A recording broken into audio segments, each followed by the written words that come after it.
con mayor frecuencia en el recién nacido que en otras edades de la vida, porque tiene un mayor número de eritrocitos, ¿no? Si nosotros, por ejemplo, tenemos una hemoglobina de 15 en promedio, 16, un recién nacido puede tener 18, 20, ¿no? Aunque 17 por ahí, 18, es el promedio. Segundo, ¿cómo se transporta? O sea, una vez, después vamos a ver en algunas tablas cómo deriva químicamente la bilirrubina. Esta bilirrubina libre que está en la sangre es pues bastante tóxica, ¿no? Entonces, tiene que metabolizarse en el hígado para que no sea tóxica, ¿no? Para que se conjugue. Entonces, esta bilirrubina es captada por la albúmina del plasma, ¿no? Cada molécula de albúmina puede captar 2 moléculas de bilirrubina y los lleva hacia el hepatocito, donde va a ser metabolizado, ¿no? Entonces, esta bilirrubina que llega al hepatocito, ¿no? Se desprende de la albúmina y es captada por receptores específicos, ¿no? Del hepatocito, que se les denomina proteínas Y y Z. Estas proteínas van a transportar esta bilirrubina desde la pared del hepatocito, desde el sitio de entrada a la célula del hígado, y va hacia el retículo endoplasmático liso. Acá es donde se va a llevar a cabo la conjugación. Acá interviene el glucoronato de bilirrubina, ¿no? Entonces se conjuga de bilirrubina indirecta que estaba circulando en la sangre a bilirrubina directa. Y esto ya es eliminado a través de las vías biliares, ¿no? Entonces acá tenemos un resumen de esto, mucho más específico, ¿no? Entonces tenemos las células sanguíneas, los glóbulos rojos, las cuales hemos dicho que tiene la hemoglobina. Del grupo hemo va a derivar la bilirrubina, pero también les mencioné que había otros proteínas o grupos hemos de otras sustancias del organismo, como la mioglobina, que es la que está en el músculo, ¿no? Catalasas, peroxidasas, citocromos, ¿no? Y también óxido nítrico sintetasas. Todos estos también tienen proteínas hemos, lo que bajo el efecto de esta enzima, que es la oxigenasa, ¿no? Va a transformar al grupo hemo en biliverdina, ¿sí? Mediante esta enzima. Estos son los productos ya que va a derivar de todo el proceso del metabolismo. Entonces, del grupo hemo, por intermedio de la hemooxigenasa, lo transforma y lo convierte en biliverdina. Esta biliverdina va a ser también sujeto a un metabolismo por intermedio de la biliverdina reductasa, ¿sí? Biliverdina reductasa. Es otra enzima que actúa sobre esta sustancia, que es la biliverdina, y esta es la que lo va a transformar de biliverdina a bilirrubina. Esta bilirrubina es la bilirrubina indirecta, la bilirrubina no conjugada, la bilirrubina que está circulando en la sangre libremente, ¿no? La que se va a unir a la albúmina para llegar hacia el hígado. Pero cuando todo esto ¿no? Y se produce mucho más bilirrubina, hay mucha bilirrubina libre, la que puede pasar la barrera hematoencefálica, produciendo un daño a nivel de los núcleos basales del cerebro. Eso es lo que conocemos como kernícteros, ¿no? Esa impregnación de los grupos basales del cerebro. Entonces se produce ahí una encefalopatía bilirrubínica. Entonces, esta bilirrubina es bastante tóxica, ¿sí? Ahora, esta bilirrubina que está circulando en sangre, que va a ser transportada con la ayuda de la albúmina hacia el hígado, va a estar bajo los efectos de una enzima que lo va a conjugar. ¿Qué significa? Que de bilirrubina no conjugada la va a transformar en bilirrubina conjugada. O lo que es lo mismo, indirecta, bilirrubina indirecta en directa, ¿no? Entonces va a haber ahí una bilirrubina directa, ¿no? Conjugada, mediante esta enzima, glucoronil transferasa. ¿Sí? Glucoronil transferasa. Es la enzima que en el hígado, ¿no? En el hepatocito, lo va a transformar ya en bilirrubina directa o bilirrubina conjugada. Esto es lo que se va a eliminar por las vías biliares hacia el intestino. ¿Sí? Lo va a eliminar hacia el intestino. Pero en el intestino puede transformarse nuevamente en bilirrubina indirecta. O sea, se puede desconjugar mediante una enzima que hay ahí, ¿no? Entonces, puede haber otra vez la desconjugación en el intestino y eso es lo que se conoce como circulación enterohepática de la bilirrubina. O sea, esa bilirrubina indirecta que se desconjuga, otra vez es absorbida hacia la vía sanguínea y eso también aumenta la bilirrubina indirecta, ¿no? Por lo tanto, ¿quiénes tendrán mayor cantidad de circulación enterohepática? Los que eliminan tardíamente el meconio. Cada miligramo, cada gramo de meconio trae 34 miligramos de bilirrubina. Entonces, hay bastantes sales biliares en el meconio. Entonces, la idea es que elimine rápidamente el meconio.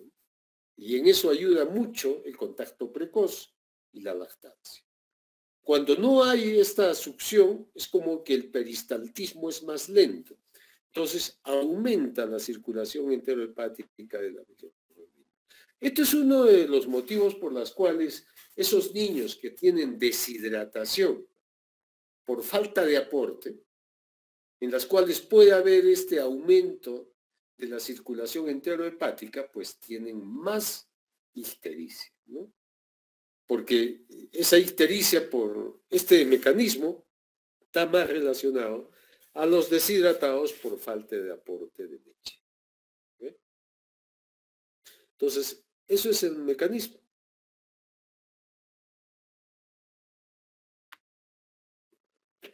Entonces, la excreción y la recirculación de la bilirrubina es hacia las vías biliares primero y luego al intestino delgado, ¿no? Entonces, se saca por intermedio del aparato de Golgi, los lisosomas, lo sacan a los canalículos biliares, es como que entra por la parte capilar y la va a eliminar por la parte biliar de la célula del hepatocito, ¿no? Y se elimina la bilirrubina hacia las vías biliares, pero en el intestino puede que parte de esta bilirrubina, como les dije, esta es conjugada por la beta-glucuronidasa, ¿no? Entonces vuelve a ser bilirrubina indirecta o no conjugada, la que es tóxica, ¿no? Es la que nos interesa. Esa es tóxica para el cerebro. Bueno, esto es lo mismo. ¿Cómo clasificamos la bilirrubina? Tenemos dos tipos de bilirrubinas, ¿no? La bilirrubina indirecta, o sea, es esa que no ha pasado aún por el hígado, o ha pasado y se ha desconjugado nuevamente, ¿no? Lo más común, la fisiológica del recién nacido, ¿no? Que es de tipo indirecto, ¿no? Predomina lo indirecto. Son esos niños en los cuales casi todos los recién nacidos, el tiempo de vida media del glóbulo rojo es menos, ¿no? Por ejemplo, Nuestros glóbulos rojos viven 120 días. ¿Sí? Los glóbulos rojos de un recién nacido viven 90 días. Por lo tanto, se destruye más rápido. Y los glóbulos rojos de un prematuro viven 70 días. O sea, es mucho más rápido, se destruye. Entonces, eso aumenta también esa parte. Lo otro, como les dije, es la circulación enterohepática, que un porcentaje se va a reabsorber de todas maneras.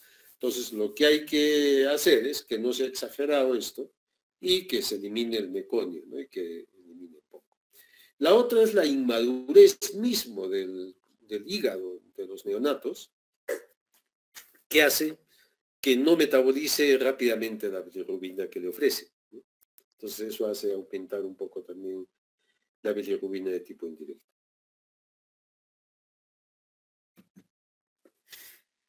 También hay la asociada lactancia materna. Entonces, ¿cómo es esto? Que hay sustancias en el más o menos 4% de todas las mamas que interfieren con la conjugación de la bilirrubina a nivel hepático, ¿no? Y puede ser sobre todo hormonal, ¿no? Hay una hormona, un progestágeno, que es el 30-alfa-20-beta-pregnandiol, que es la que puede, y ácidos grasos también que pueden aumentar más en la leche materna de algunas mamás, que van a interferir en la conjugación de la bilirrubina.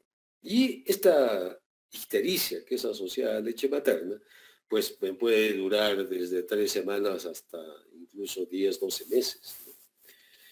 La diferencia está que estos niños pues lucen muy bien y tienen muy buena suba de peso, a diferencia de que si fuera una ictericia patológica. Otra causa de ictericia indirecta es la incompatibilidad por factor RH y por grupo sanguíneo del ABO, ¿no? No pues voy a ahondar mucho en este tema porque eso es ya motivo de la reunión que vamos a tener el día jueves. Otras causas de ictericia indirecta o hiperbilirrubinemia indirecta es el síndrome Crigler-Najjar, el síndrome Gilbert y el hipotiroidismo. En el caso de ictericia directa, predomina ya la ictericia que ha pasado por el hígado. O sea, algún problema posterior al hígado debe estar sucediendo para que aumente la bilirrubina directa. Uno es los enfermedades metabólicas, ¿no? Como fibrosis quística, glucosemias, galactosemias, deficiencia de alfa-1 antitripsina, tirosinemias, ¿no? Dentro de las metabólicas. Algunas de estas no le hacemos en el tamizaje, pero sí le hacemos para galactosemia, fibrosis quística, por ejemplo, cuando el niño nace. El síndrome de Davin-Johnson, el síndrome de Rotor, las colestasis asociadas a NPT, sobre todo en prematuros que están hospitalizados en unidad de cuidados intensivos. Enfermedades infecciosas, ¿no? Una infección urinaria, una sepsis neonatal, pues se induce a una ictericia de tipo de vías biliares. Esto es una obstrucción, una malformación congénita en las cuales no está la luz a nivel de los canalículos biliares. Por lo tanto, es como que si tuviera un cálculo en un adulto, por ejemplo, se vuelven todos amarillitos los bebés. La 13 vías biliares sobre todo se manifiesta a partir de la segunda, tercera semana de vida, ¿no? No son ictericias precoces, ¿no? ¿Dónde tenemos las ictericias precoces? Acá. Las incompletas por factor RH y ABO. Estas son las peligrosas, ¿no? Porque aumenta rápidamente la hemólisis de los glóbulos rojos, por lo tanto la producción de bilirrubina. ¿Qué características tiene una ictericia fisiológica? Para un niño a término, que empieza generalmente a promedio a las 36, 48 horas, que dura una semana y que no pase de o que sea menos de 13 miligramos por decilitro al tercer o cuarto día de vida, ¿no? Y después disminuye. En cambio, un prematuro aparece al tercer o cuarto día, puede durar incluso hasta 10 días, ¿no? Un poquito más, unos días más, y debe ser menos de 15, ¿no? Miligramos por decilitro al sexto o octavo día, ¿no? Y después igual comienza a disminuir. Les adelanté un poco esto. ¿Por qué se da la ictericia fisiológica? Que es la que se da con más frecuencia, casi en el 60% de todos los recién nacidos. Y hay que verlo, ¿no? Para decirles a las mamás, cuando nos traigan a la consulta en el centro de salud, pues se ha puesto amarillo. Ustedes preguntarán desde cuándo se dio cuenta que se puso amarillo. Por eso es útil observar a un niño por 48 horas al lado de la mamá, ¿no? Porque la ictericia es un signo de alarma que hay que observando. No debe aparecer en las primeras 24 horas. Entonces, la ictericia fisiológica se da porque los neonatos tienen pues, una gran cantidad de masa eritrocitaria, ¿no? Otro es la vida media de los glóbulos rojos, que ya les mencioné, son 90 en un niño a término, 70 en un prematuro. El otro es la inmadurez a nivel elementa enterohepática, ¿no? Otros tipos de ictericias tenemos que demoran unas semanas, ¿no? Una de las principales es la relacionada con lactancia materna, que ya les mencioné. Otro es el hipotiroidismo, que es poco frecuente. Otro es la enfermedad hemolítica, porque los anticuerpos, si bien es cierto, incluso en algunos en los cuales hacemos la exsanguínea transfusión, pues siempre quedan anticuerpos de la mamá que han pasado a través de la placenta hacia el bebé, y esos anticuerpos siguen actuando en los primeros 2 o 3 semanas. O sea, sí dura bastante. En casos de reabsorción de sangre, deglutida o hematomas, por ejemplo, un cefalohematoma, y el cefalohematoma les mencionaba que puede durar de 3 a 6 semanas en promedio, y al bebé se le va a ver amarillo hasta que desaparezca completamente el hematoma, porque ahí el hematoma hay glóbulos rojos y va a haber un proceso de hemólisis, ¿no es cierto?, en esa tumoración de sangre. Y el otro es en infecciones, ¿no? Como les dije, infecciones urinarias o sepsis neonatal. Generalmente las ictericias pues, son prolongadas, ¿no? El niño puede estar con una infección urinaria y tener 2 semanas o 3 semanas. Hay asociación también de este tipo de ictericia de acuerdo a la raza, ¿no? Se ha demostrado o se ha visto en estudios, por ejemplo, que los niños asiáticos pues tienen una mayor incidencia de esta ictericia fisiológica en relación a los otros niños, ¿sí? Entonces, hay mayor cantidad de bilirrubinas en niños asiáticos. Después, relacionando un poco la ictericia con leche materna y sin leche materna. Fíjense, por ejemplo, acá estamos viendo a niños que están teniendo ictericia por leche materna. Y esta sería la evolución normal por leche materna, que dura bastante, 3 semanas, 4 semanas, o incluso, como les digo, hasta 2, 3 meses. Fíjense acá, a este niño le cortaron la leche y le comenzaron a dar fórmula. ¿Qué pasó con la ictericia? Comenzó a bajar. Y esta es la curva de un niño alimentado con fórmula, ¿sí?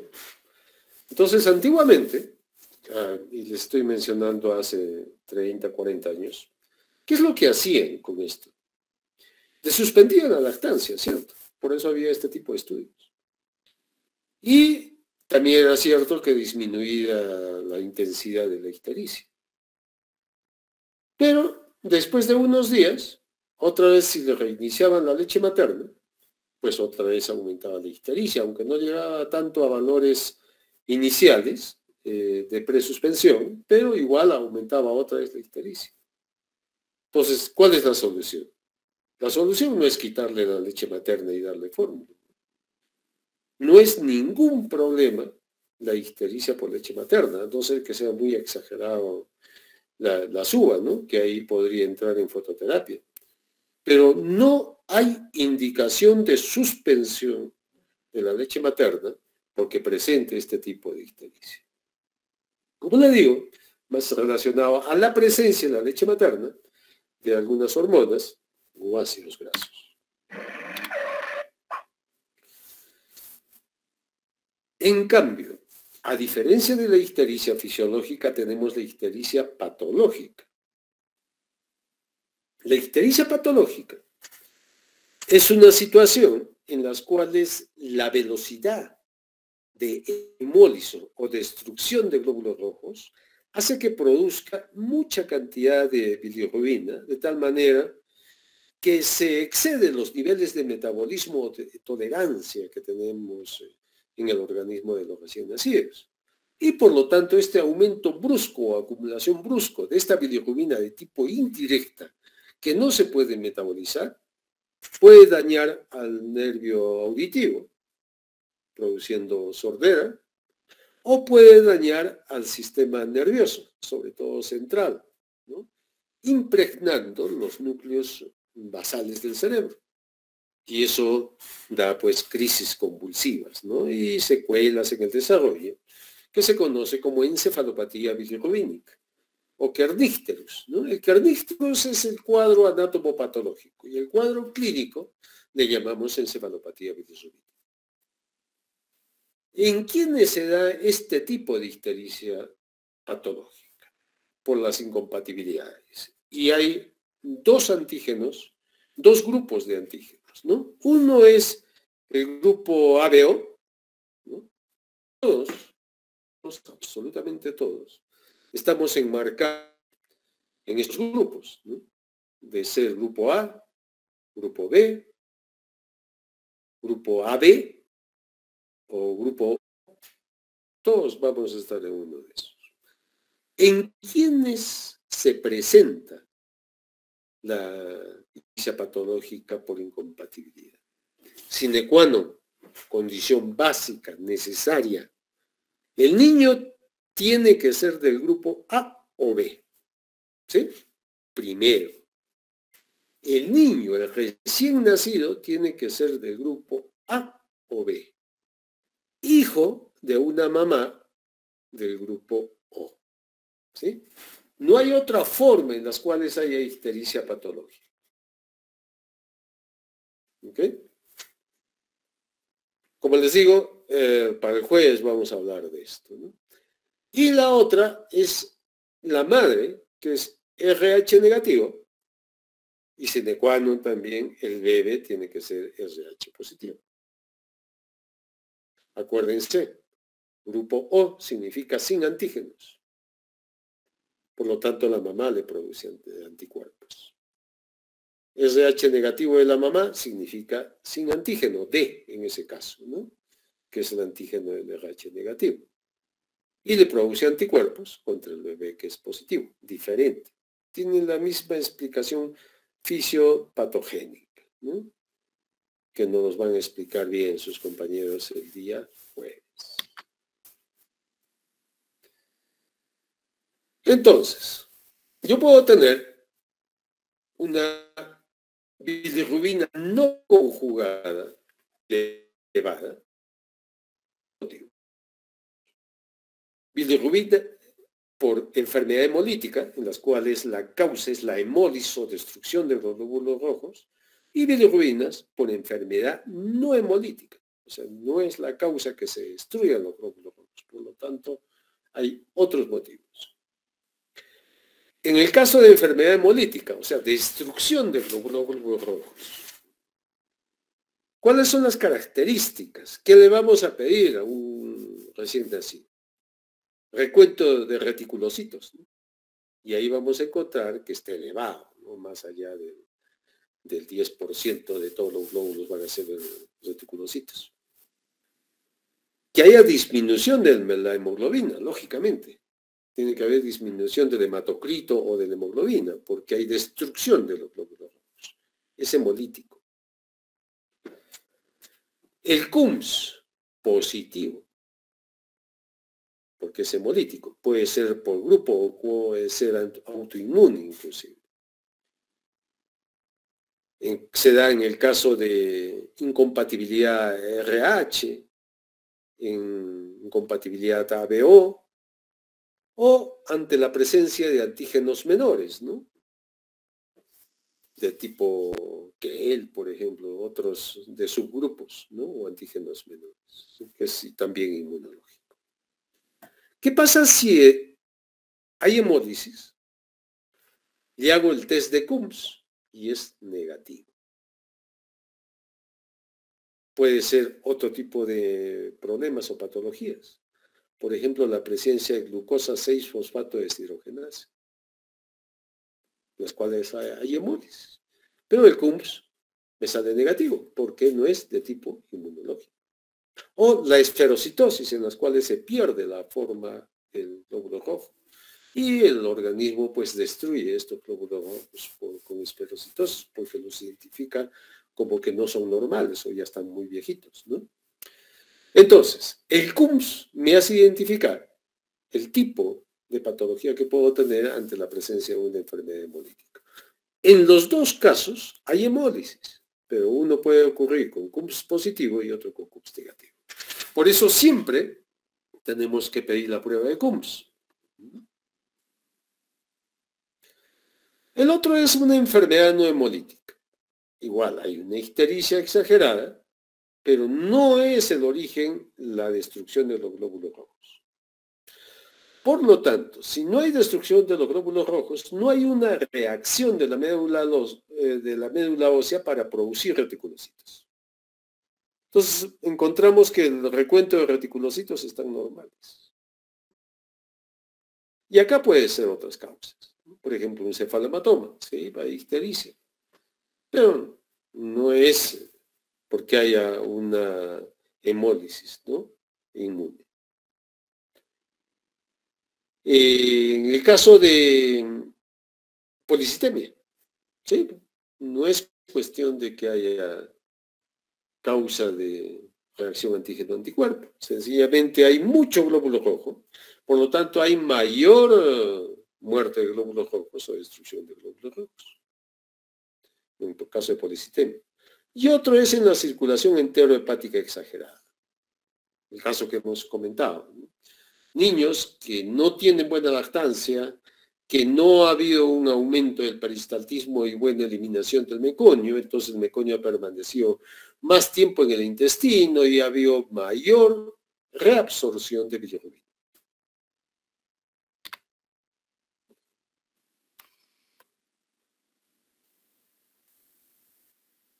Criterios de la hiperbilirrubina por laboratorio.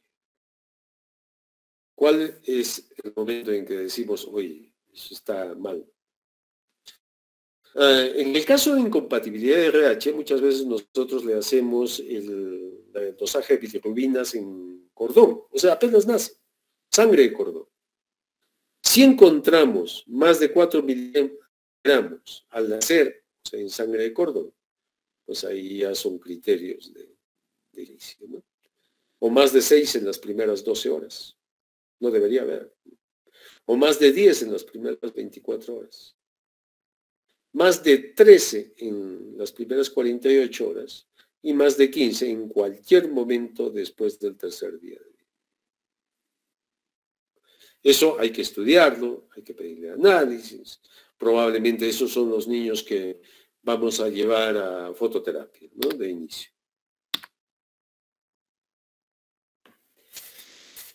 El cuadro clínico va en base a la toxicidad de la bilirrubina, a qué grado de impregnación haya tenido la bilirrubina en el sistema nervioso. Hay una fase temprana, que si ustedes me lo identifican precozmente, la poca bilirrubina que haya subido al cerebro, haya pasado la barrera, pues es posible que se revierta el cuadro neurológico, ¿no? Si el pigmento es removido, sea por fototerapia o sea por el procedimiento de exsanguíneo transfusión. ¿Qué significa exsanguíneo transfusión? Es un recambio de sangre que se va a hacer en el bebé, ¿no? Y hay una segunda etapa, que es una lenta y tardía, en las cuales si ya yo lo veo, probablemente me lo manden al quinto o sexto día o llegó al hospital a la semana ya muy impregnado, muy amarillo, probablemente ese daño sea irreversible y vaya a tener daños neurológicos permanentes. De ahí la importancia de hacer la identificación precoz de estos cuadros. Entonces, en fases tardías puede producirse ya la impregnación del sistema nervioso central y desencadena el cuadro de Kernick, ¿no? Que es esa impregnación de los núcleos basales del cerebro. ¿Cómo se manifiesta clínicamente? Lo que llamamos encefalopatía bilirrubínica. Succión débil, rechazo al alimento, un entumecimiento, un aumento del tono, a veces muy coreoatetóxicos, ¿no? Llanto en etapas iniciales, luego muy irritables, ¿no? Y puede presentar incluso convulsiones. ¿Cuáles son los riesgos asociados a ictericia? En general, ¿no? Ictericia en general. Ahí hay que determinar cuáles ya van a ser patológicas, cuáles fisiológicas, cuáles son cuadros que solamente es exagerar la cantidad de bilirrubina sin ser necesariamente hemolítica, ¿no? La prematuridad es un riesgo, lógicamente que acá es más por la inmadurez del hígado, ¿no? El bajo peso al nacer, los RCIUs, las colecciones de sangre extravascular como hematomas, que pueden ser cefalomatomas, o también máscaras equimóticas o hematomas intraabdominales, ¿no? Inadecuado aporte calórico y de volumen, esto es en el caso de los que no son bien lactados. En asfixia neonatal, sobre todo esas asfixias moderadas a severas. En obstrucción intestinal relacionada a aumento de la circulación enterohepática, por ejemplo, un ano imperforado, ¿no? Hasta que lo intervenga. Incompatibilidad sanguínea, de grupo o de factor, infecciones sistémicas como sepsis, infección urinaria, policitemias, e infecciones intrauterinas crónicas. ¿Se acuerdan todo lo que hemos hablado sobre TORCH, ¿no? La mayoría van a cursar con cuadros de hepatoesplenomegalia y problemas a nivel hepático. El antecedente de hermano anterior con ictericias exageradas por ahí, diabetes materna, hijo de mamá diabética, ¿no? Trastorno hipertensivo del embarazo, relacionado mucho con los RCIOs, hipotiroidismo y traumas obstétricos, como en el caso de quimosis, ¿no? Hematomas. ¿Cómo evaluar al recién nacido ictérico? Primero, los antecedentes clínicos. Por eso es tanta importancia que yo siempre les digo, denle a la anamnesis perinatal. Al preguntar, al saber sus antecedentes, incluso antes de que el niño nazca. Antes de que el niño nazca, yo tengo que saber el grupo sanguíneo de la mamá, por ejemplo, ¿no? O si ya tenía algunas infecciones o ha tenido ya antecedentes de un familiar que haya tenido problemas o se haya hospitalizado o haya sido sujeto a proteína sanguínea, ¿no? Administración de ocitóxicos. Los ocitóxicos pues interfieren con el metabolismo de la bilirrubina porque va a pasar hacia el recién nacido y también va a tener interferencia a nivel hepático. La edad gestacional, si son prematuros, ¿no? El peso al nacer y la evolución, Si hay un descenso, si hay una deshidratación, ya sabemos, la deshidratación de recién nacido más allá del 10% está asociado a aumento de la bilirrubina. Los asfixiados, hay que averiguar entonces qué hablar tú al nacer. La alimentación, qué fórmula o pecho, para determinar si está asociada a leche materna. El examen físico va más en relación a la valoración. La valoración yo la puedo hacer visualmente y laboratorialmente, ¿no? La evaluación visual, vamos a observar la coloración de la piel del niño, que tiene una distribución céfalo-caudal. Quiere decir que cuando recién aparece la ictericia, lo primero que van a ver ustedes es la cara amarilla, ¿no? Conforme aumenta más este pigmento, esa ictericia va a ir disminuyendo hacia el tórax, abdomen, rodillas, tobillos o hasta planta del pie si ya es exagerado, ¿no? Eso va en relación a la circulación, ¿no? Que las partes de arriba son mejor irrigadas que las partes distales, por eso tiene esa distribución cefalocaudal. Entonces, por observación, nosotros podemos hacer una observación y en realidad quien lo hizo primero fue Kramer y de ahí viene su esquema de Kramer, ¿no? En las cuales nosotros observamos esto. Esto es un aproximado, ojo. El primer esquema de Kramer venía, por ejemplo, y decía de 4.9 a 6.72. ¿no? El otro de 7.1 a 10.11, por ahí, ¿no? Entonces sacaron un promedio y se le denominaron la regla de los 3. Porque si se dan cuenta, hay 3 puntos de diferencia entre cada uno de ellos. Y esto nos da una mnemotecnia fácil de recordar.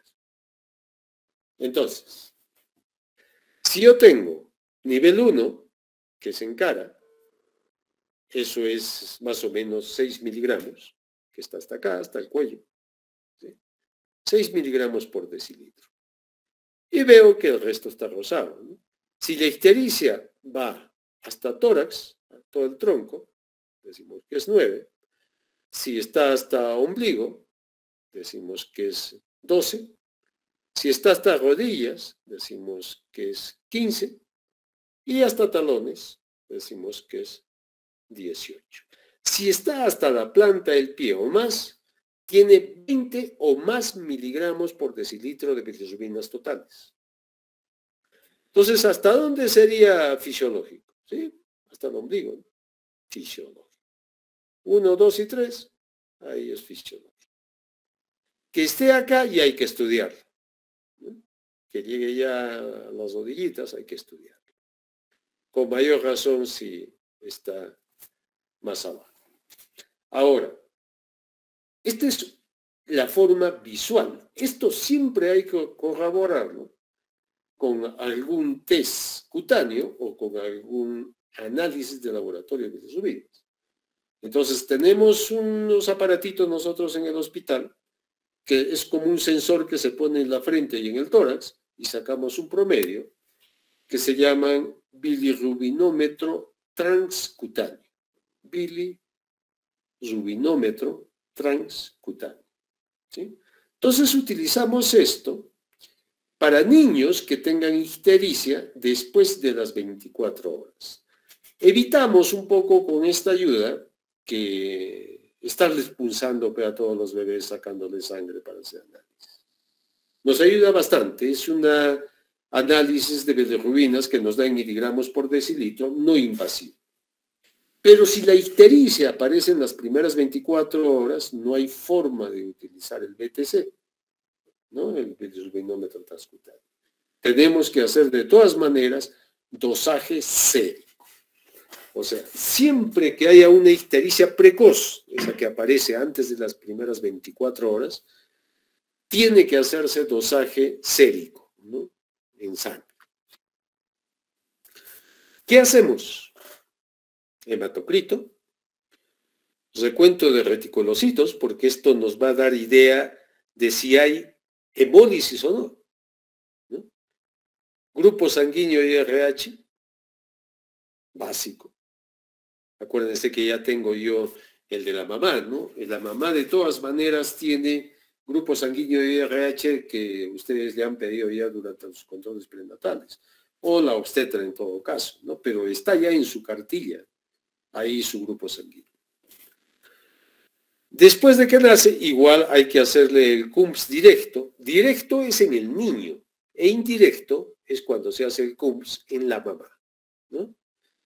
Lo que tratamos de identificar con un CUMS directo es que el anticuerpo esté unido ya al antígeno, por eso es directo, ¿no? En cambio, en la mamá, pues hay que echarle el antígeno para ver si aglutina, ¿no? Después el dosaje de bilirrubinas, totales y fraccionadas. Las fraccionadas son las bilirrubinas, cuánto de bilirrubina indirecta y cuánto directa tenemos. La suma de los dos nos da las bilirrubinas totales. Y el bilirrubinómetro transcutáneo, que nos ayuda, como les digo, para casos de presencia o para medir bilirrubinas, en casos de ictericias por encima de o mayores de 24 horas de vida. Entonces, ¿qué hacer si hay ictericia en las primeras 24 horas? Ustedes van a decir, esto es ictericia patológica, así que acá vamos a poner moscas activos, cuál es la causa y lo vamos, si ustedes no tienen un equipito de fototerapia, al toque la referencia, inmediata, ¿no? Entonces, medimos, registramos el nivel sérico de bilirrubinas, pero ya les he dicho, tiene que ser en sérico, en sangre, ¿no?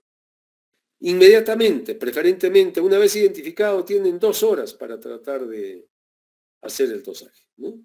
Y después continuamos midiendo el nivel de bilirrubina cada 6 horas, ¿no? Ya para este caso, ese niño lo ponemos inmediatamente en fototerapia, ¿no? Y cada 6 horas lo comenzamos a medir para ver cómo está, ¿no? Esta bilirrubina. Lo que espero yo con la fototerapia es que esa bilirrubina ya no siga aumentando, sino que se detenga o esté en descenso, ¿no?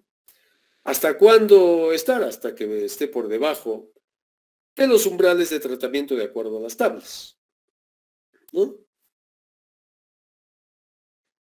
Entonces, en todos estos niños realizamos una revisión médica para identificar a esos niños si tienen algunas manifestaciones clínicas, ¿no? Siempre hay que, en estos niños, excluir causas patológicas de la ictericia, porque hemos visto las ictericias hemolíticas no necesariamente son por incompatibilidad de grupo RH, también hay otras causas como ya les mencioné antes, ¿no? Y interpretar los niveles de bilirrubina según la edad postnatal, ¿no? En horas. Esto lo vamos a ver en las tablas y vamos a hacer algunos ejercicios también. El otro es para qué hacer con esos bebés que han presentado ictericia y tienen más de 24 horas, ¿no? Igual, acá lo que tenemos que hacer es medir igual dentro de las primeras 6 horas de edad, hacer la evaluación y hacer la medición de la bilirrubina, ¿no? ¿Cuándo utilizamos medición de bilirrubina sérica? En las primeras 24 horas de vida o que tengan una edad gestacional inferior a 35 semanas. Eso es bilirrubina sérica. Menor de 24 horas o que tengan una edad gestacional menos de 35. Para los niños que tienen más de 4 horas y más de 35 semanas de edad gestacional, si contarían con un bilirrubinómetro transcutáneo, utilicen un bilirrubinómetro transcutáneo, ¿no? Si no tienen esto, pues procedan a medir solamente la bilirrubina sérica. Igual, sacarle sangre y con laboratorio, ¿no? Si Si una medición de bilirrubinómetro transcutáneo indica un nivel menor o superior a 250, ¿no?, micromoles por litro, midamos la bilirrubina sérica para verificar el resultado, ¿no?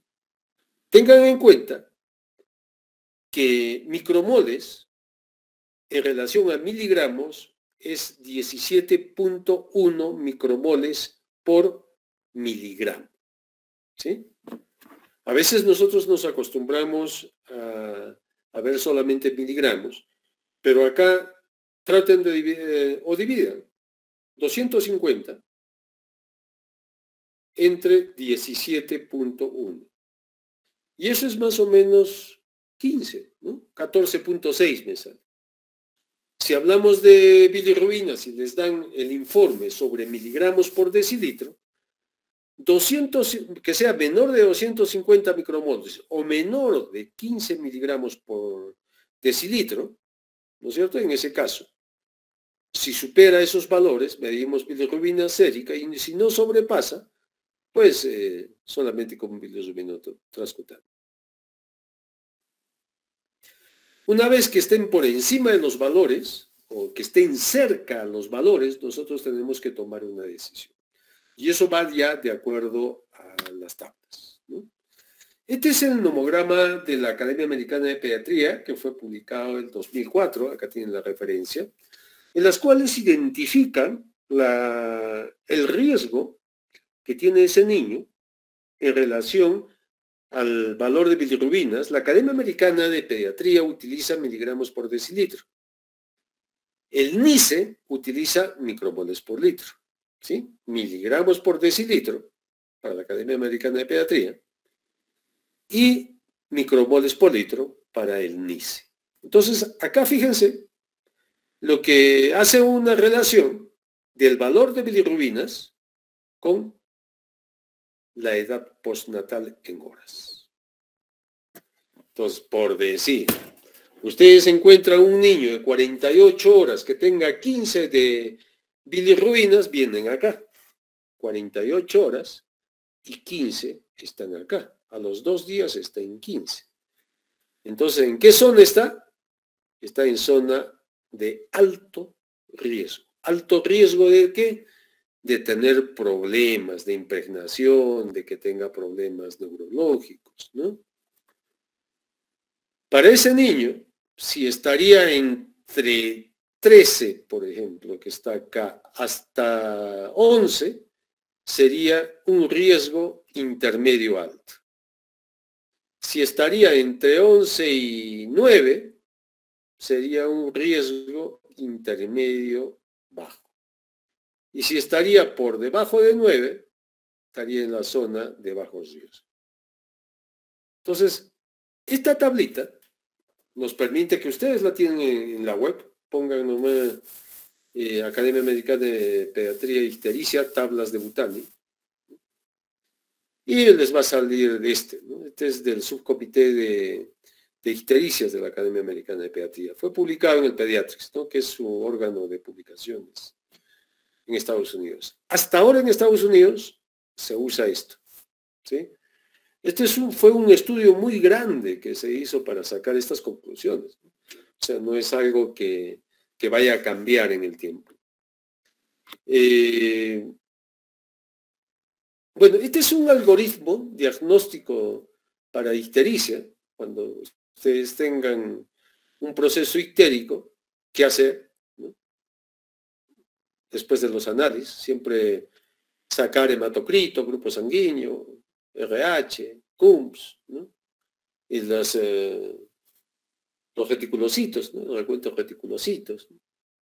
Y de ahí determinar, ¿no?, qué fueron las bilirrubinas, qué fue el hematocrito, está bajando o no está bajando el hematocrito, para determinar si hay hemólisis, ¿no? Cómo están las bilirrubinas, y eso ahí lo vamos a llevar a los cuadros, para ver cómo están las bilirrubinas directas, las indirectas. Pero las decisiones se toman en base a bilirrubinas totales, no en base a bilirrubinas fraccionadas, ¿no? Y de acuerdo a eso hay que ver los antecedentes, la anamnesis que les dije, averiguar todo. Después pruebas adicionales, hay que interpretar si es CUMPS positivo o si es CUMPS negativo, ¿no? Determinar cuál es la conducta que voy a tener. Determinar el tipo de bilirrubinas, de los totales, cuántos son directas, no debe ser más allá de 2 miligramos por decilitro, las directas, ¿no? Si no, vamos a tener que considerar el predominio directo que les dije, ¿no? En los casos de infecciones intrauterinas, galactosemia, las fibrosis quísticas, la atresia de vías biliares, ¿no? En casos de que la bilirrubina sérica sea mayor a 2 miligramos por decilitro. En el caso de otras enfermedades hemolíticas con CUMPS negativo, hay que pensar, ¿no? Esferocitosis, ¿no? Déficits enzimáticos, ¿no? O talasemias, ¿no? Alteraciones del tipo de bilirrubinas. Entonces es un algoritmo que ayuda mucho al enfoque global que voy a tener frente a una ictericia. Y el tratamiento, ¿no? Hay dos tipos de tratamiento que hacemos. Uno es la fototerapia y el otro es la sanguínea transfusión. La fototerapia consiste en colocar al niño expuesto a una lámpara de luz azul. Inicialmente, bueno, yo conocía cuando era interno hace muchos años, la luz blanca, ¿no? Se utilizaba luz blanca, no tanto la azul. Después se comenzó a utilizar la azul. Ya cuando era residente yo ya había luz azul, ¿no? Era un poco más cara, pero unos LEDs azul. ¿Cuál es la diferencia? Es la longitud de onda, ¿no es cierto? Es como cuando hemos hecho esos experimentos con el prisma en física, ¿no? En el colegio, los cuales teníamos diferentes colores, ¿no? Por la descomposición de la luz, ¿no? Y cada uno de los colores pues tiene una longitud de onda diferente. Por lo tanto, esa longitud de onda que es más corta o más larga tiene una acción diferente frente al cuerpo humano, ¿no? Y se demostró que las luces azules o incluso las lilas o las moradas, que tienen menos longitud de onda, son las que mejor actúan a nivel de la bilirrubina que está en la piel del niño, ¿no? Entonces, la fototerapia de luz azul consiste en ponerlo bajo esta luz, más o menos entre unos 50 a 60 centímetros de altura. Y lo que hace la luz es isomeriza, ¿no? La bilirrubina, transformándolo a otro compuesto que es ya más hidrosoluble y más fácilmente eliminable. Entonces, se lo pone bajo ese azul y hay que estar cambiándolo de posición porque puede también producir quemaduras. Siempre hay que cubrir los ojos porque la luz hace daño a nivel de la retina. Y también los genitales, ¿no? También hay que cubrirlos. Entonces, esta luz azul, al niño hay que tenerlo desnudo, ¿no? Hay una isomerización de la bilirrubina, transformándola en producto más hidrosoluble, más fácilmente eliminado, que es la lumirubina, ¿no? Bilirrubina en lumirubina. Isomerización es un cambio nada más de algunos puntos de hidrógeno de carbono, por lo tanto, eso le cambia la configuración de la bilirrubina, ¿no? Entonces, estas lámparas, que ya son muy populares hoy en día, al menos lo que van al hospital vamos a tratar de que las conozcan. Algunos centros de salud también tienen estos equipos. Cuando yo llegué al Hospital Lorena hace igual muchos años, y pues no tenían equipos de fototerapia, ¿no? Tenían unos equipitos con fluorescentes. Entonces hice hacer unos cubículos en los con fórmica que había antes, un poco como que reflejaba más la luz y era como unos cubículos, como unos cajoncitos, ¿no? Y les poníamos como 6 fluorescentes ahí, ¿no? Y el niño tenía pues mucho mejor resultado. El ministerio antes era pues muy pobre, no es como ahora que hay un seguro integral de salud, que hay bastante plata en el SIS, ¿no? Entonces teníamos que agenciarnos para tratar de salvar todas estas deficiencias que tenía el sistema de salud hace más de 20 años. Condiciones que hay que tener antes de iniciar la fototerapia, ¿no? En recién nacidos, y hay escenarios, ¿no? Por ejemplo, recién nacidos que estén clínicamente bien, con edad gestacional de 38 semanas a más y más de 24 horas de vida, y que tenga un nivel de bilirrubina debajo del umbral de fototerapia, pero dentro de los 50 micromoles por litro del umbral. O sea, por debajo. Si ya se está acercando 50 micromoles por debajo, o lo que es lo mismo, si lo dividimos entre 17.1, que les dije que es la conversión, sería 3 miligramos de bilirrubina por decilitro. Esos hay que tenerlos en cuenta. ¿Sí? Bebés que estén clínicamente bien, en edad gestacional, 38 semanas o más de 24 horas, y que tengan un nivel de bilirrubina que estén por debajo del umbral de fototerapia en más de 50, o sea que no se acercan. Por ejemplo, si el umbral de fototerapia era 15 miligramos, para este caso sería todos los que estén entre 12 para arriba, hay que tenerlos en cuenta para fototerapia. En cambio, todos los que estén por debajo de 12, no necesariamente el umbral de fototerapia que era 15, a esos niños, pues los vamos a observar, ¿no? No hay que repetir rutinariamente la medición de bilirrubina. Otro punto durante la fototerapia. Si yo pongo a un niño en fototerapia, tengo que repetir cada 6 horas de iniciado la fototerapia para ver cómo va, ¿no? Si está subiendo, está bajando. Si yo veo que está bajando, pues no le hago problema y más bien a la siguiente le puedo medir cada 12 horas. Si miro pues que no está aumentando, pues pasando otras 6 horas le mediré. Pero si miro que está subiendo a pesar de fototerapia, tengo que hacer algo más. Y para eso significa fototerapia intensiva.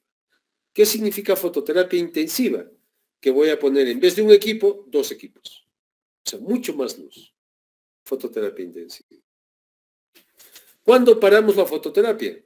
Una vez que esté 50 micromoles por debajo del valor de fototerapia.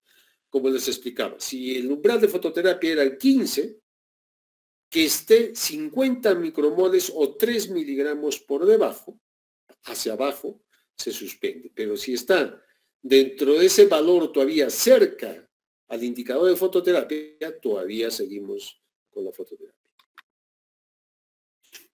Entonces, consideramos fototerapia intensiva, ¿no? Si el nivel de bilirrubina está aumentando, ¿no? A pesar de la fototerapia, ¿no? O si el nivel de bilirrubina está 50 micromoles por debajo del umbral ya de exsanguíneo, ¿no? O sea, lo que quiero evitar es hacer un procedimiento invasivo. Si está ya por debajo de 50 del umbral de exsanguíneo, ya puedo estar pensando en fototerapia intensiva. O no, que no responda a la fototerapia inicial, ¿no? Entonces, acá lo vamos a entender mejor. Donde me voy a demorar un poco. Entonces, lo que quiero es que observen esto. Estos gráficos ustedes lo tienen en internet. Así que sáquenlo, una copia, porque con estos gráficos ustedes van a interpretar y van a hacer los diferentes casos clínicos, sus conductas, igual que les voy a poner. Entonces lo tienen ahí en su hojita, ¿no? Una guía de fototerapia. Este es el de la Academia Americana de Pediatría, ¿no? Entonces, fíjense, pongamos que yo les digo, tengo un niño de 38 semanas con bilirrubina, con edad de 24 horas, con bilirrubina de 10 miligramos por decilitro. Entonces tenemos acá 24 horas y nos vamos al 10.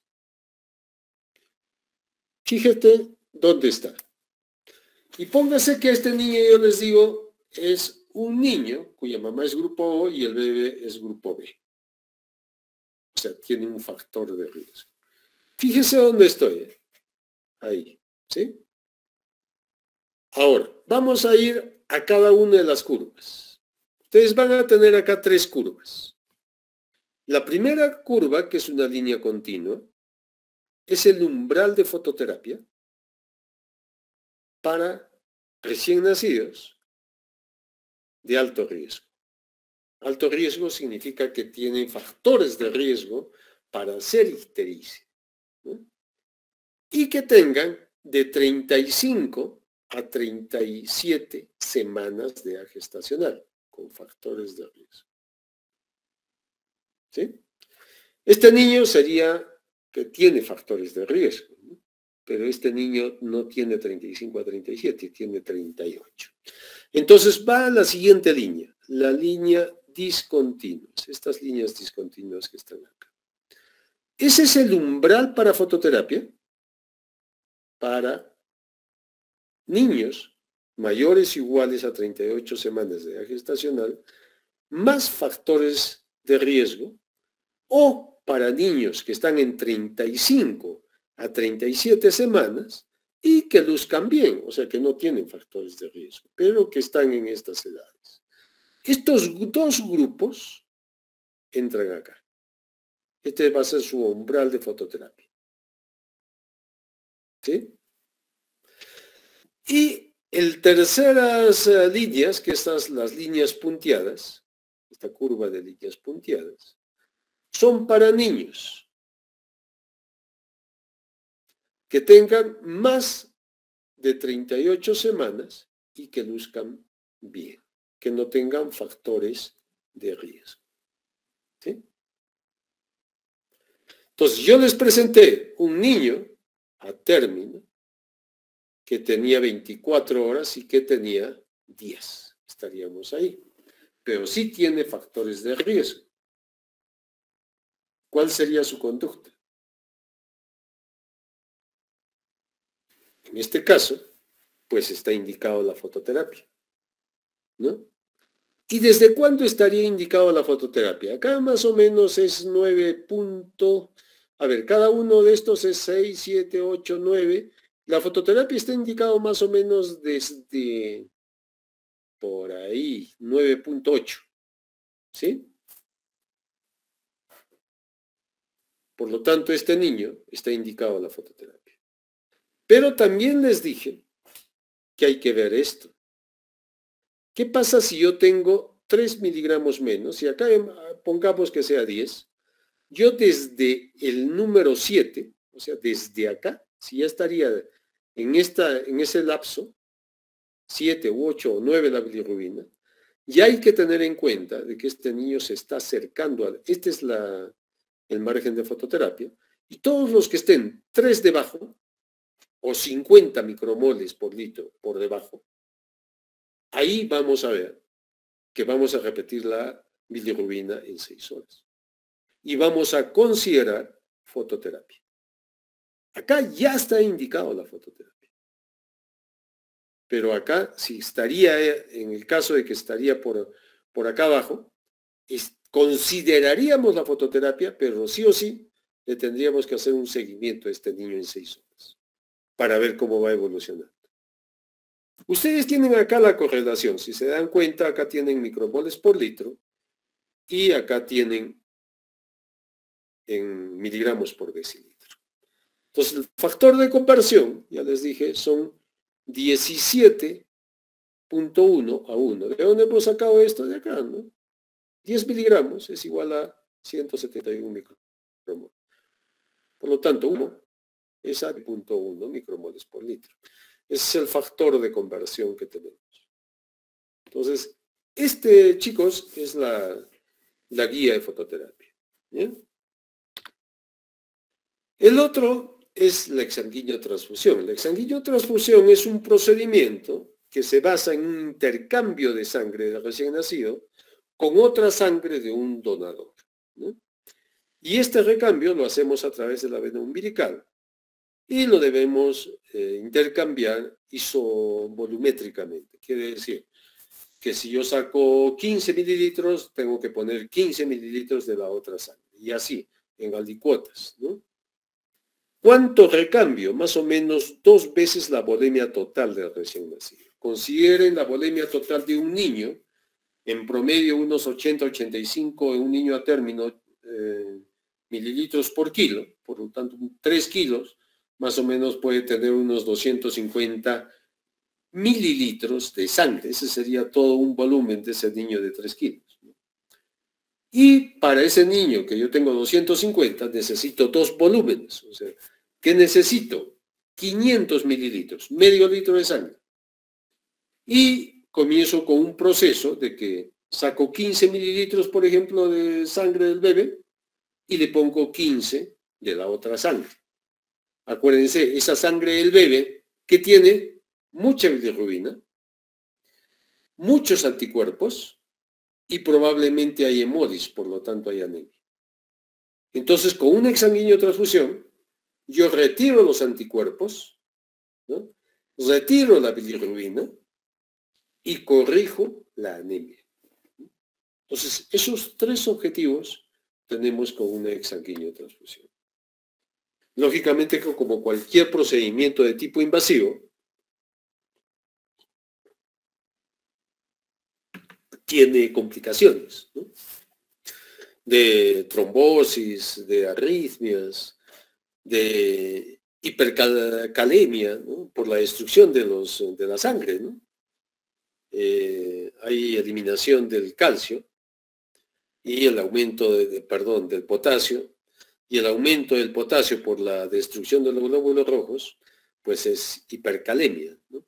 O hipocalcemia, acidosis, trombocitopenias, enterocolitis, hipotermias, hipoglicemias, ¿no? Todas estas complicaciones se pueden presentar en este proceso.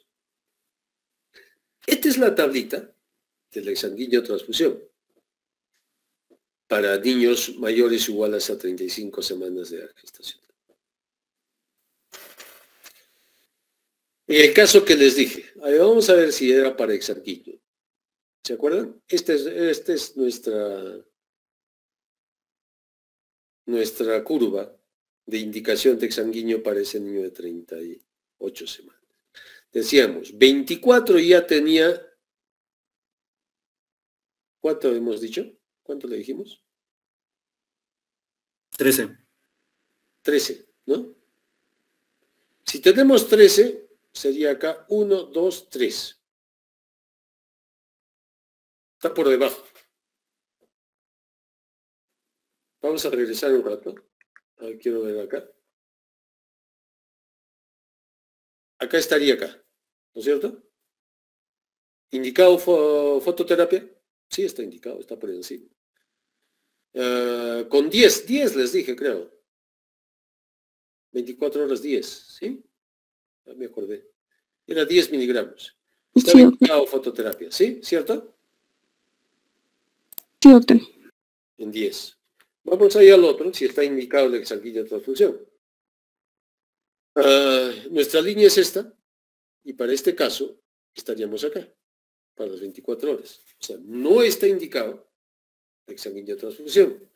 Es el mismo interpretación del otro. ¿Cuándo estaría indicado la exsanguínea transfusión? Cuando sobrepase, fíjense acá cuánto tenemos. Más o menos 15, 16.5. Acá.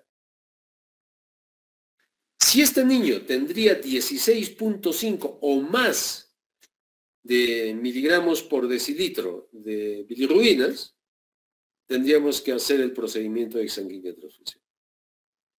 Sobre 16.5.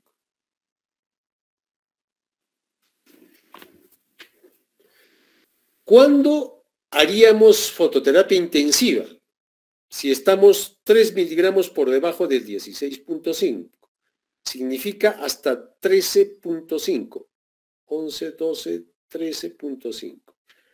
Si está desde acá hasta acá, en ese lapso, si cae acá las bilirrubinas, de 13,5 a 16,5, este niño está indicado fototerapia intensiva. O sea, estamos 3 menos en miligramos o 50 menos, ¿no?, en micromoles por litro.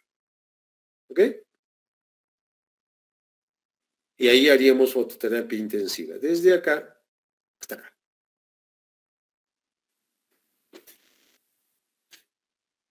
¿Ok? Esta es la interpretación para la tabla de fototerapia, de sanguíneo transfusión, perdón. Entonces lo hacemos con el doble de volumen, ¿no? Hay que, después de hacer la transfusión, no es que solucionamos el problema, ojo, hay que mantener fototerapia intensiva continua, porque es un niño que ha llegado a valores de mucho riesgo, y medir el nivel de bilirrubina 2 horas, en 2 horas, y decidir de acuerdo otra vez con la tabla de los umbrales y gráficos, ¿no? Si entra, hay casos en los cuales nosotros hemos hecho 2 o 3 procesos de exsanguíneo transfusión, porque no hemos bajado mucho, hay rebotes, ¿no? Porque toda la bilirrubina que está a nivel de los tejidos, que está a nivel de la piel, una vez que yo bajo el nivel de bilirrubinas en sangre, toda esa bilirrubina que está externamente a los vasos sanguíneos, pues va hacia los vasos sanguíneos. Entonces hay un rebote de los valores, ¿no? Sobre todo cuando los valores han sido muy exagerados. Muy bien, y ahora vamos a pasar al NICE. ¿Qué dice? La fuente es esta, ¿no? NICE es ictericia neonatal, salió en mayo del 2010, que ha tenido algunos ajustes, no en las tablas, pero en conductas en el 2016. ¿Sí? Entonces, esta es la tablita que va en micromoles. Como les dije antes, hay una relación siempre entre los micromoles con los con miligramos, ¿no? Teniendo en cuenta que 1 miligramo es igual a 17,1 micromoles por litro. Entonces acá tenemos, en esta tablita, y esta también hay que tenerla, ¿no es cierto?, para poder interpretarla. Ahora es más fácil incluso manejar una aplicación. Entonces, la recomendación que estaba diciéndoles en la mañana a mi grupo. Ustedes se van a bajar, tengan instalado siempre la aplicación de Biliap, se llama.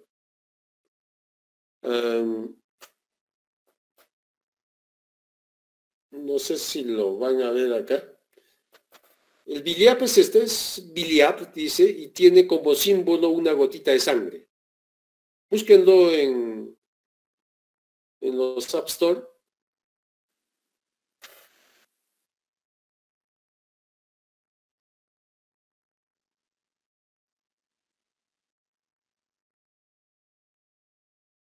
Sí, y les va a salir dos rayitas que hay, 2 curvas y una gotita de sangre al centro. ¿Sí? ¿Lo buscan?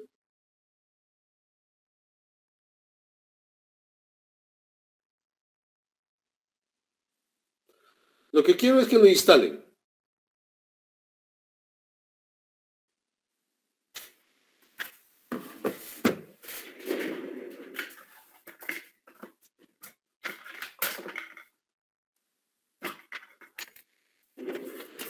Porque les voy a poner, de acuerdo a esto, un ejercicio. Todavía tenemos tiempo, ¿no? Sí. Tenemos unos 20 minutos más.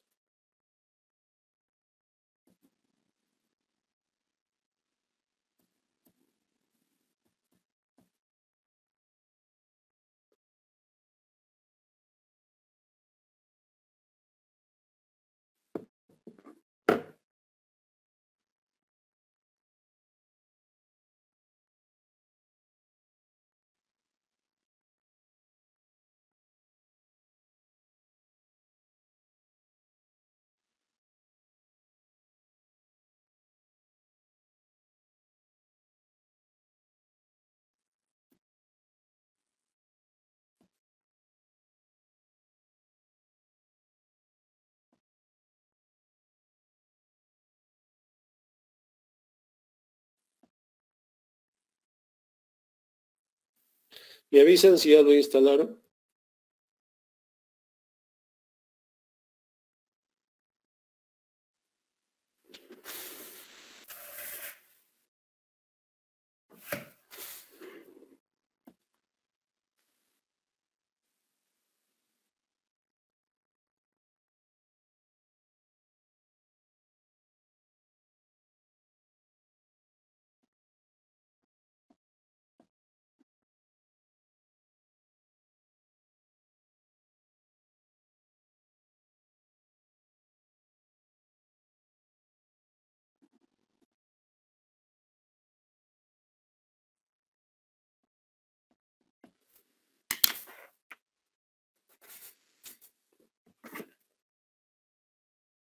¿La encontraron? Primero, Piliap.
¿La instalaron?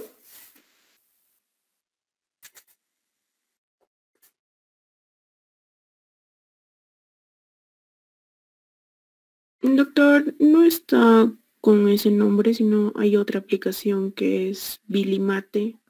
No sé si es la misma.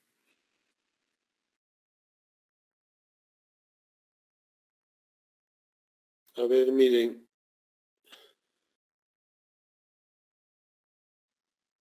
Es así, el logo. Biliap. ¿Sí? ¿Lo miran? Se mira, ¿no?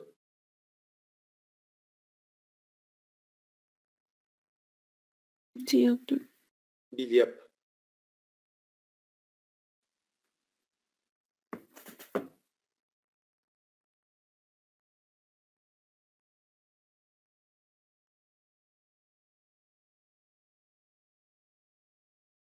¿Alguien la encontró?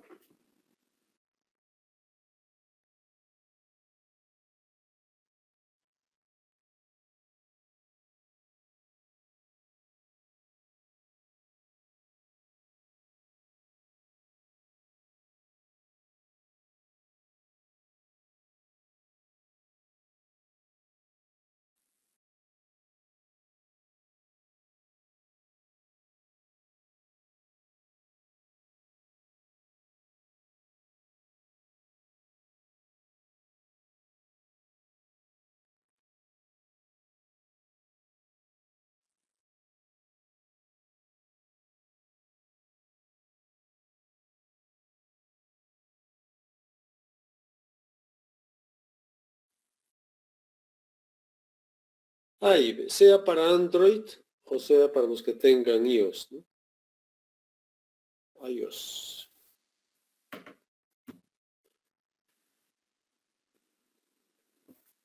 ¿Encontraron o no?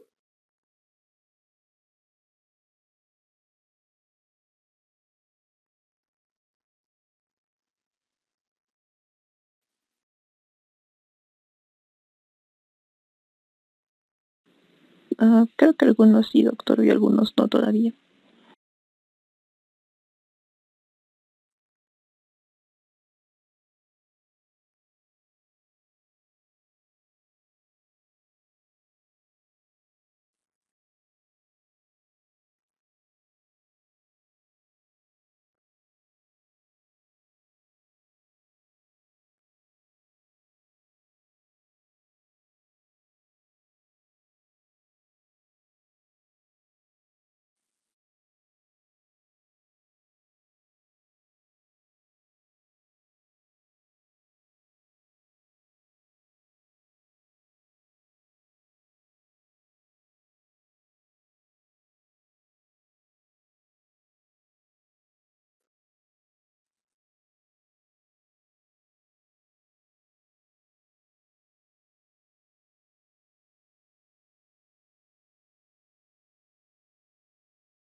¿Me dicen?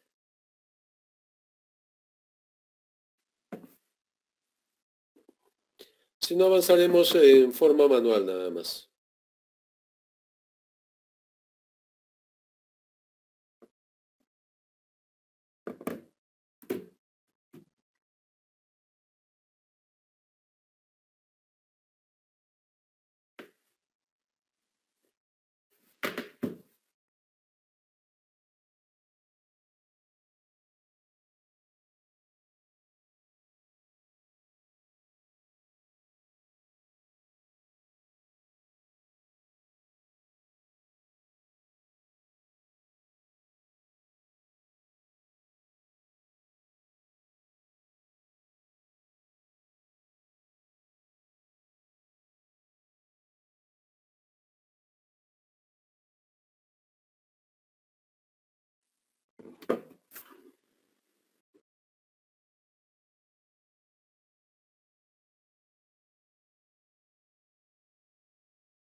¿Sí? ¿Pudieron? O cualquiera que al final que tenga la interpretación del cuadro este que les voy a presentar de Nice, ¿no?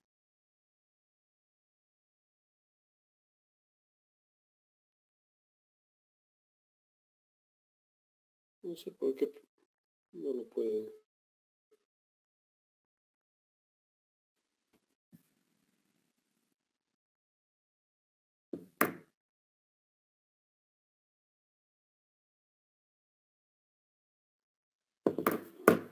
En el caso de los Android,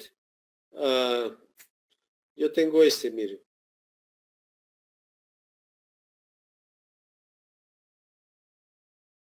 En Android, que es Biliap.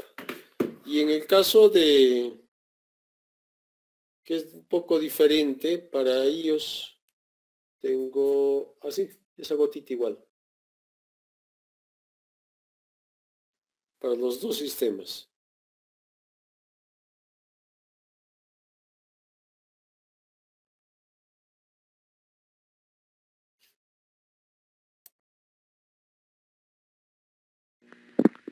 Doctor, disculpa, ¿no lo descargó de la tienda de aplicaciones?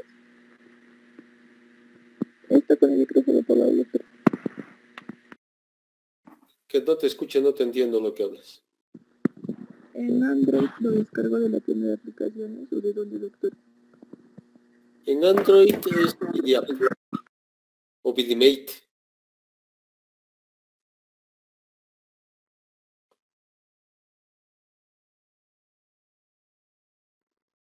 Doctor, el Bilimate es igual, ¿no? Lo podemos descargar. ¿Sí? Ya, doctor.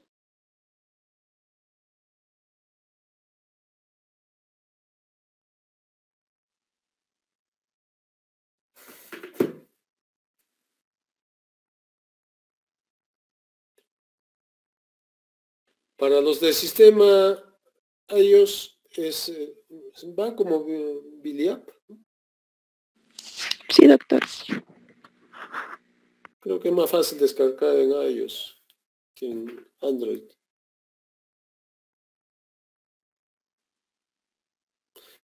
En Android que yo tengo en mi otro celular, sí lo hice hace tiempo, ¿no? Ya tiene años ahí. De repente ya no está activa. Bueno, sigue activa en mi celular, pero no sé si está en los App Store, ¿no?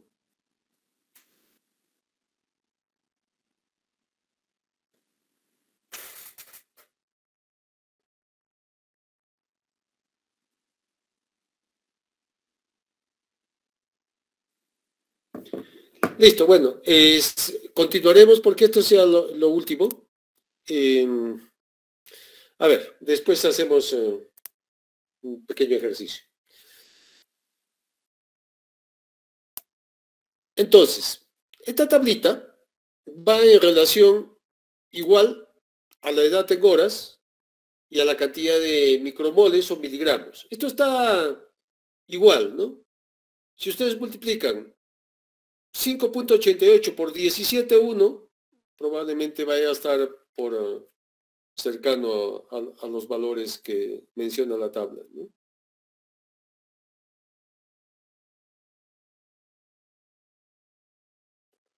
O sea, es equivalente, ¿no? 100 a 588, ¿no?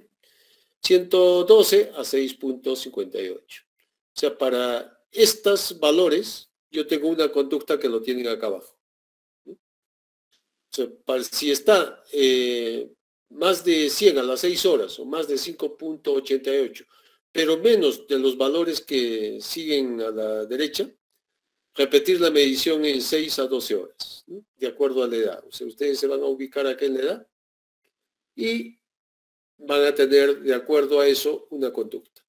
Si los valores, conforme vayan aumentando los valores, de acuerdo a la edad postnatal, a 100, a 112, de 112 a 125, de 150, o de 125 a 150, o más de 150 para las 6 horas, ustedes tienen una conducta acá. Si tiene 36, igual, ¿no? Hasta 125, una conducta. Hasta 175, otra conducta. De 225 o 400, ¿no? Entonces, acá abajo van a tener las conductas de acuerdo a los valores que ustedes tengan. Repetir la medición en 6 horas, 12 horas. Considerar fototerapia y repetir en 6 horas. Iniciar fototerapia o realizar una exsanguíneo-transfusión. Entonces, este es el NICE, ¿no? La tabla del NICE, que igual fue un trabajo muy grande que se hizo en el 2010, que algunas conductas se han modificado en el 2016, pero la aplicación pues nos resuelve mucho eso, ¿no? Es como que ya para no hacer tanto lío e ir a la tabla y a ver qué hago, es el caso, ¿no? A ver, para los que tengan, quiero saber, ¿cuántos tienen la aplicación? ¿Cuántos han logrado tener la aplicación?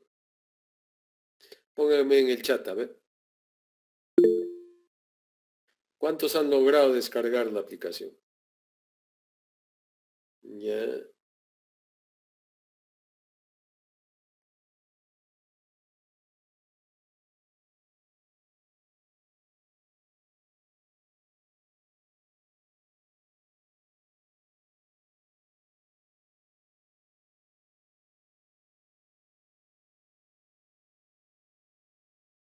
Ya hay una buena cantidad. Ya, con los que tengan la aplicación. Vamos a hacer un ejercicio.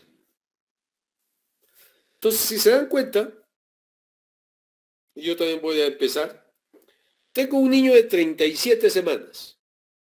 Entonces, al comienzo, ustedes pongan ahí, hagan clic y pónganle 37 semanas. ¿Sí? El niño ha nacido el día 16 a las 7 de la mañana. Entonces, en datos de nacimiento, pónganle 16 y 7 de la mañana.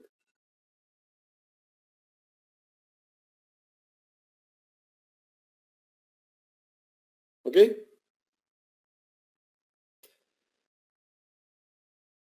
Eso es lo que tenemos. Y las bilirrubinas en este momento, a estas horas, me están llegando las bilirrubinas en 13 miligramos por decilitro. Me han llegado en miligramos por decilitro. Ustedes transfórmenlo en micromoles por litro. ¿Qué tienen que hacer? Multiplicar por 17.1. ¿Cuánto les salió? 222.3. Ya, pongan ahí 12, porque está en micromoles, ¿no es cierto? Póngale 222. Y listo, vayan a Go. Algo falta.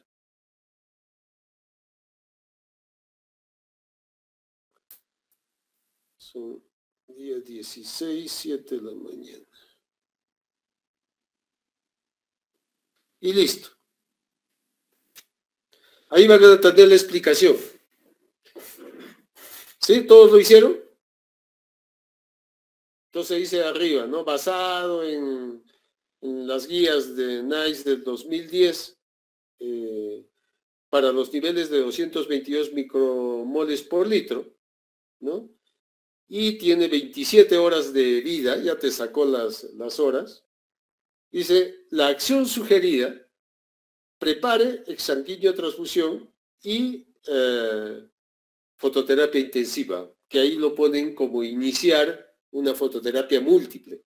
Es lo que entendemos fototerapia intensiva o múltiple, que es utilizar no un equipo, sino 2 equipos a más, ¿no? Y este bebé, dice abajo, con un signo de peligro, este niño está con la bilirrubina 33 micromoles por litro por encima del rango de exsanguíneo transfusión. ¿Sí? Entonces, así interpreta. Ahora, hagamos otro. Tengo un niño, regresen. Vamos a poner un niño de 39 semanas, cambien 39 semanas, que ha nacido el día 15 a las 12 del día.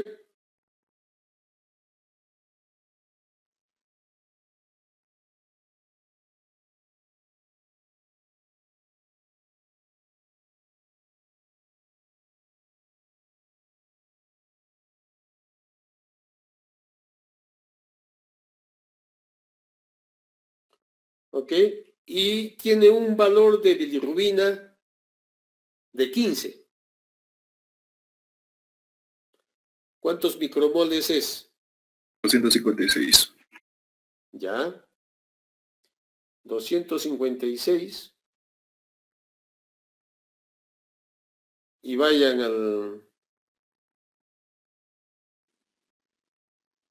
a la interpretación. ¿Qué le salió? Que de acuerdo a este valor con los niveles de 256 micromoles por litro, este bebé tiene 46 horas de vida y la acción sugerida es iniciar fototerapia. Este niño está con valores de bilirrubina 10 micromoles por litro por encima de del umbral de fototerapia, ¿no? Pero dice no acerca de exsanguíneo transfusión, ¿no? No está para exsanguíneo transfusión. Entonces, iniciar fototerapia, monitorizar, ¿no? La bilirrubina. En este caso le haríamos después de 6 horas, ¿no?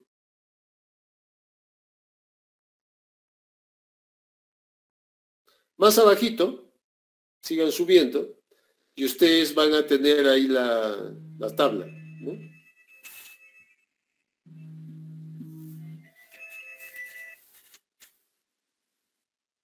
Y van a ver dónde queda, que está justo un poquito por encima de fototerapia. Y van a poder ver las curvas la de fototerapia y la de sanguíneo-transfusión. Igual en el anterior que hicimos, también podrían haber subido hacia arriba y ver cómo estaba ahí. Si no, regrésenlo, pónganle las 27 semanas, no, las 37 semanas que tenía, que este niño nació el día de ayer a las 7 de la mañana y que tenía 222.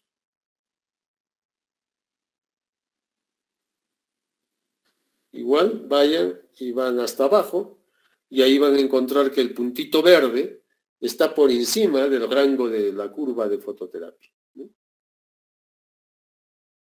¿Sí? Entonces, de esta manera más o menos queda, ¿no? Ahí. Entonces, para los que... A ver, no sé si se mira. La interpretación una vez dado, me va a salir esto, ¿no? Y que está iniciar fototerapia. Y cuando subo, me sale la curva. Vamos a ponerla al centro. Y me sale ahí. Y fíjense acá, que está este puntito, que está, el negrito es de sanguíneo y el azul es de fototerapia. Entonces acá me sale por encima de fototerapia. ¿Ok? Se ve borroso, pero algo.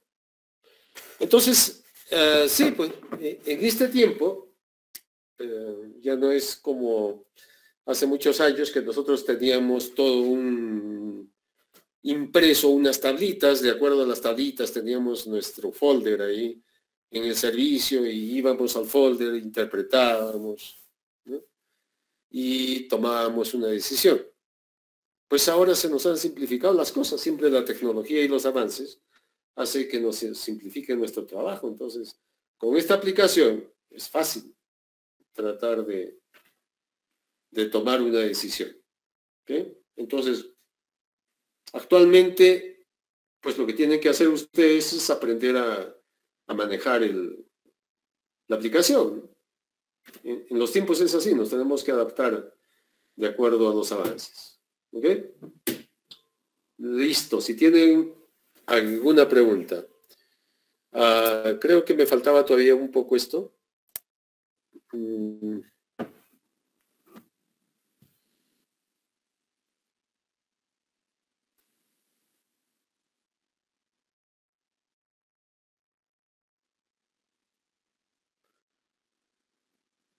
Bueno, después de esto vienen esto, ¿no?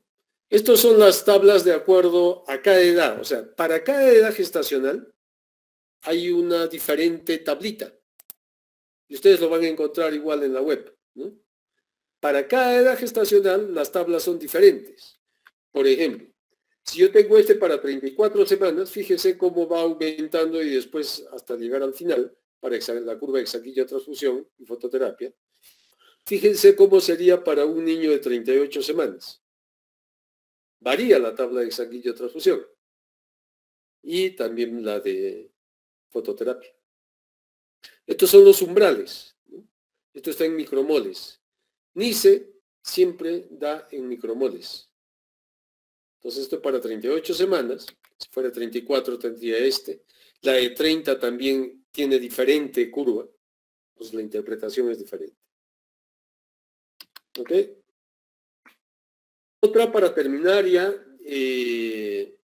Se ha hecho muchos estudios sobre uso de inmunoglobulina intravenosa para sobre todo enfermedad hemolítica por RH, ¿no? Y ABO, o cuando aumente mucho la bilirrubina, ¿no? Más de allá de 8.5 micromoles por litro por hora, que es igual a más de 0.5 miligramos por decilitro por hora, ¿no? Esa velocidad de aumento me dice que está en riesgo. En estos casos, pues se debe usar inmunoglobulina intravenosa. Estos son los datos clínicos de encefalopatía bilirrubínica. Si es temprana, niños letárgicos con pobre alimentación, llanto agudo, hipotonía. Tardía, con irritabilidad o pistótonos, convulsiones, apnea, crisis oculogíricas, hipertonía, fiebre. En crónica, parálisis cerebral, pérdida auditiva, parálisis de la mirada, ¿no? Displasias dentales o mal desarrollo dentario, retraso mental. Entonces, esto es lo que queremos evitar con los procesos de identificación precoz de ictericia, sobre todo de tipo patológico. ¿Ok? Muy bien, chicos. Eso es lo que les quería presentar por ahora.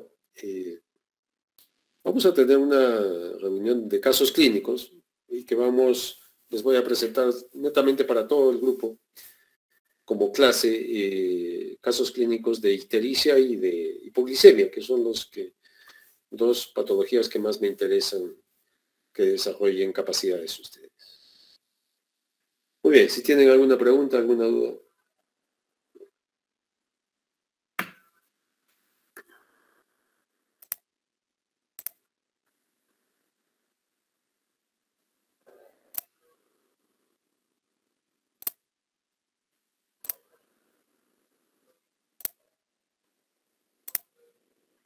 Doctor, ¿en qué casos está contraindicada la fototerapia o no hay contraindicaciones? Contraindicación de fototerapia, o sea, más bien son las indicaciones, ¿no? Lo que te hace el uso de la fototerapia. La indicación, cuando me utilizas las tablas, sea de Butani o sea del NICE, y que entre dentro de las indicaciones de fototerapia. A quienes no entren en los valores. Más es la indicación. Ahora, tiene sus también problemas, ¿no? La fototerapia, por ejemplo, te hace hipocalcemia, te baja la cantidad de calcio, te daña los ojos, te puede dañar genitales, células germinales, te puede producir irritación, ¿no? En el caso de exposición prolongada, y sale pues como si fuera un salpullido. Y también se puede broncear, sobre todo cuando hay un predominio directo de la ictericia, ¿no? Problemas muy negritos. Estos problemas pueden ser dentro de los colaterales de tratamiento, ¿no? Al igual que, como les mencionaba, también el sanguíneo también tiene sus problemas, ¿no? Gracias, doctor. Ok, listo, chicos. Entonces nos vemos el día jueves. ¿Okay? Buenas tardes con todos. Traten de descargarlo, todos que tengan la aplicación, y el día jueves podemos resolver cualquier otra duda que haya. ¿Ok? Chao, nos vemos. Buenas tardes. Gracias, doctor. Buenas tardes. Buenas tardes, doctor. Gracias, doctor. Buenas tardes. Doctor. Doctor, disculpe. Ayer.